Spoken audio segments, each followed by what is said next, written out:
શ્રી હનુમાન પુરાણ પુષ્પ 62। હનુમાનજીએ લંકેશ રાવણને કીધું કે વાનર સમ્રાટ વાલી સાથેની સાઠમારેની વાતો પણ હું જાણું છું, અને તમે પણ તમારું તેમજ તમારા રાજ્યનો શ્રેય ચાહતા હો તો એ સમર્થ સ્વામીનું શરણું સ્વીકારી લો કે જે અને શ્રી રામની સીતાજી જે છે તમે લઈ આવ્યા છો એ સુખપૂર્વક એમને સોંપી દો અને તમે શાંતિથી રાજ્ય કરો। ત્યારે વાનર બરાડી ઉઠ્યો અને બોલ્યો, હે મૂર્ખ વાનર, તારી બુદ્ધિ સાવ બહેર મારી ગઈ લાગે છે। રાક્ષસ રાજ ગરજ્યો, નાને મોઢે મોટી વાત કરી રહ્યો છે, મારો ગુરુ બની મને ઉપદેશ આપી રહ્યો છે।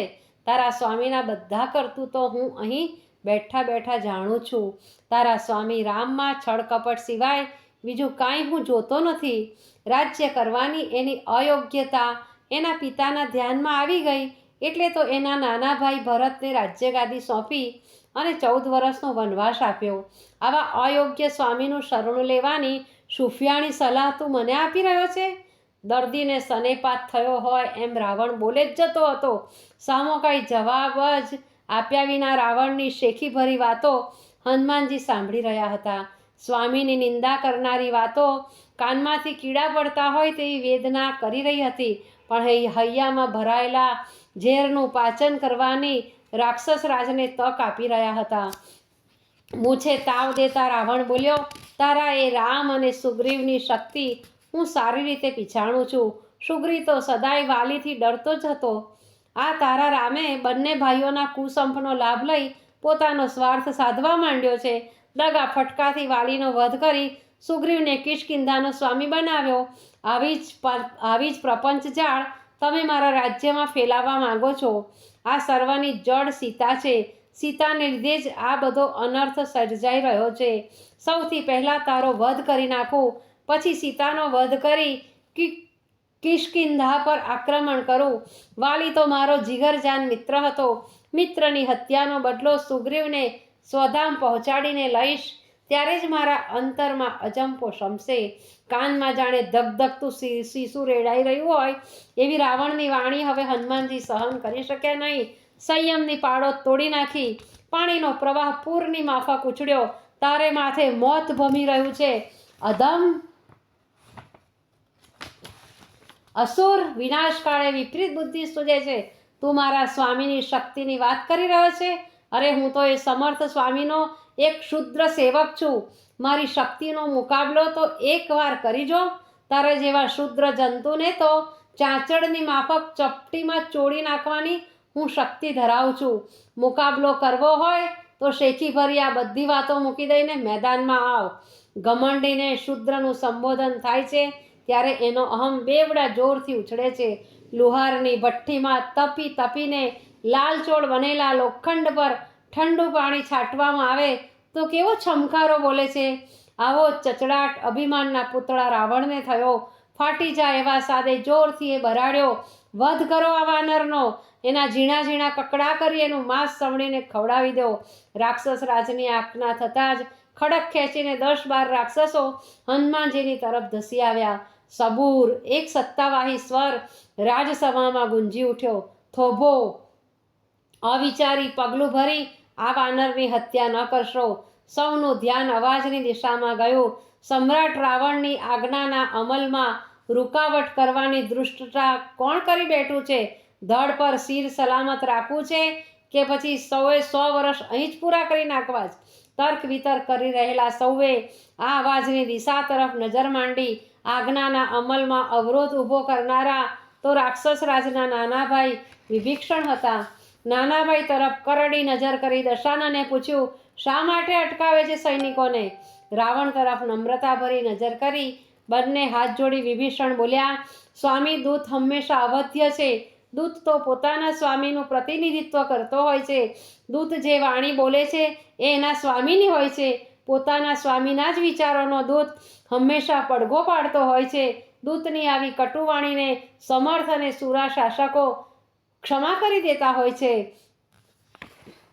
રાક્ષસ રાજને પોતાના નાના ભાઈનો આ હસ્તક્ષેપ બિલકુલ ગમ્યો નહીં, પણ પોતાની ગેરહાજરીમાં રાજશાસનનો સઘળો ભાર આ નાનો ભાઈ જ હંમેશા ઉઠાવતો આવ્યો છે. પોતાના ન્યાયી સુશાસનથી પ્રજાનો પ્રેમ પણ એણે ખૂબ જ સારો સંપાદન કરેલો છે. નાના ભાઈને એકદમ ઉતારી પાડવાની એની હિંમત ન ચાલી. બીજા શુરા અને સમર્થ શાસકો ઉદ્ધતદૂતોને ક્ષમા આપતા હોય અને પોતે એનો વધ કરવાની વાત કરે તો પોતાનું કેવું ખરાબ દેખાય, એ વાત પણ એના મનમાં આવી ગઈ. વિભીષણની વાતમાં સંમત થતો હોય એમ માથું હલાવી રાક્ષસરાજ બોલ્યો, ભાઈ તારી વાત સાચી છે. રાજનીતિની એ પરંપરા આપણે ખંડિત નથી કરવી. સૈનિકો તમારા ખડગ મ્યાનમાં કરી લ્યો. રાક્ષસ રાજની આજ્ઞા થતાં જ વાનર પર ખડગનો પ્રહાર કરવા ધસી આ ગયેલા સૈનિકો પાછા ફરી ગયા. હનુમાનજીને તો આની કાંઈ જ અસર થઈ નહોતી.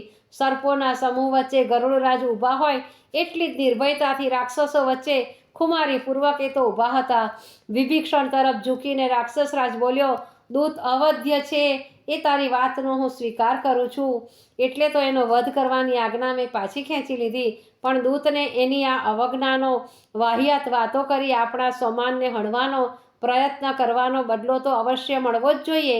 આ વાનરના એક અંગનું છેદન કરી નાખીશું તો ભવિષ્યમાં ક્યાંય આવો બકવાટ કરવાની દૃષ્ટતા એ કરી શકશે નહીં. ચારેય મંત્રીઓએ હાજીઓ પુરાવતા કહ્યું, હા મહારાજ, એમ જ કરો. પોતાના પુત્રની હત્યા હનુમાનજીએ કરી હતી. વેરનો અગ્નિ પ્રહસ્તના હૈયામાં બરાબર સળગી રહ્યો હતો. એ ઊભો થઈને બોલ્યો, મહારાજ, વાનરનું મહત્વમાં મહત્વનું અંગ એનું પૂંછડું કહેવાય. એના પૂંછડાને જ ઉડાવી દો. પૂંછડું વાનરની શોભા મનાય છે. વાનરનું સઘળું બળ પણ એ પૂંછડામાં જ હોય છે. પૂંછડાને આંટી મારીને એ ડાળ પર લટકી શકે છે. પૂંછડાની આંટીના ભરડામાં ભીસીને ભલભલા ભડવીરોના પ્રાણ હરી લઈ પણ શકે છે. હા મંત્રીશ્વર, તમારી વાત સાચી છે. પ્રહસ્તની વાતને અનુમોદન આપતા રાવણ બોલ્યો, આ વાનરના પૂંછડા પર ગાભા વીંટી એના પર તેલની ધારાવલી કરો. પછી તેલથી ભીંજાયેલા એ ગાભાને સળગાવો. સળગતી આગ એના શરીરે ઠેર ઠેર ઉગેલી મોટી મોટી કેશવાળીને પણ સ્પર્શી જશે. રોમે રોમ કાળી વેદના કરે એવી આગમાં વાનર ભડથું થઈ જશે. કદાચ જીવતો રહેશે અને એના સ્વામી પાસે પહોંચી શકશે તો એના સમર્થ સ્વામીની શાન પણ ઠેકાણે આવી જશે કે ભોરિંગના રાફડામાં હાથ નાખવાનો કેવો બુરો અંજામ આવે છે. રાક્ષસ રાજ સામે હાથ જોડી વિનંતી કરતા પ્રહસ્ત બોલ્યો, મહારાજ, આ દુષ્ટ વાનરને પૂંછડે તેલથી સિંચાયેલા ગાભા વીંટી અને સમગ્ર નગરીમાં ફેરવવો જોઈએ. લંકાપતિ રાજાધિરાજ રાવણ સમક્ષ મસ્તક ઉઠાવનારના કેવા બુરા હાલ થાય છે એ આપણી પ્રજા પણ ભલે ને નજરો નજર જોઈ લે. પ્રહસ્તની વાત સાંભળીને હનુમાનજીના હર્ષની અવધિ ન રહી. એમના મનમાં વીજળીની માફક પ્રકાશ ઝબકી ઉઠ્યો. રાક્ષસ રાજે નગરીની સુરક્ષા માટે ઠેર ઠેર યોજેલી યંત્ર કરામતો ભાંગી ફોડીને છિન્ન ભિન્ન કરવાનો મોકો રાક્ષસરાજ પોતે જ ઊભો કરી રહ્યો હતો.